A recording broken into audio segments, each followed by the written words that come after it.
Bonjour, je voudrais vous raconter l'histoire d'une amie que j'ai rencontrée par hasard il y a quelques jours, alors que je ne l'avais pas vue depuis des années. Elle venait de trouver une chienne dans une forêt et c'est une chienne qu'elle a adoptée et c'est une histoire très particulière parce que cette chienne, en fait, est passée à côté de son ancien maître un jour et l'ancien maître a raconté à cette amie que cette chienne était perdue non pas par lui, mais par sa mère chienne.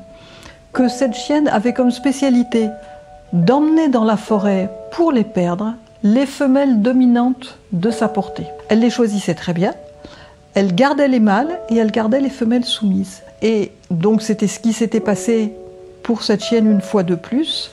La chienne avait été perdue dans la forêt, c'est comme ça qu'elle l'avait trouvée. Donc j'ai trouvé cette histoire tout à fait rare et c'était intéressant aussi qu'elle ait eu le fin mot de l'histoire par hasard en rencontrant l'ancien propriétaire. Et je me suis demandé si elle-même, ça lui évoquait quelque chose dans sa propre vie. Elle m'a dit, je pense bien, j'ai eu la même histoire que cette chienne.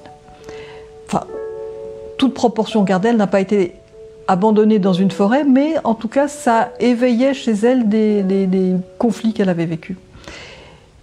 Et nous avons bien sûr reparlé d'un chat qu'elle avait eu quelques années auparavant et que j'avais bien connu, un grand chat, qui avait tenu dans sa vie une place tout à fait exceptionnelle. C'est un chat qui avait été très présent pour sa fille à un moment où la mère était seule pour élever la fille. Et elle avait vraiment eu l'impression que ce chat venait pour l'aider à élever sa fille. Il était d'une présence, d'une discrétion, d'une constance, d'une intelligence tout à fait remarquable. Et toutes les deux, la mère comme la fille, étaient complètement attachées à ce chat que j'ai rencontré plusieurs fois. Il était déjà à la fin de sa vie, il était très malade, mais il ne donnait pas du tout l'impression de souffrir. Et donc c'est quelque chose qui a beaucoup marqué ces deux femmes. Elles en gardent un souvenir encore ému.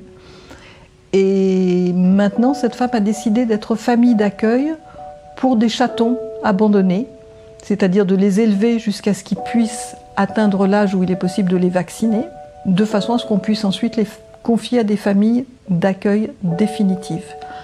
Et elle mène sa mission avec beaucoup d'amour et beaucoup de patience et de gentillesse avec ces petits chats qui, du coup, grandissent très vite et deviennent très beaux. Voilà.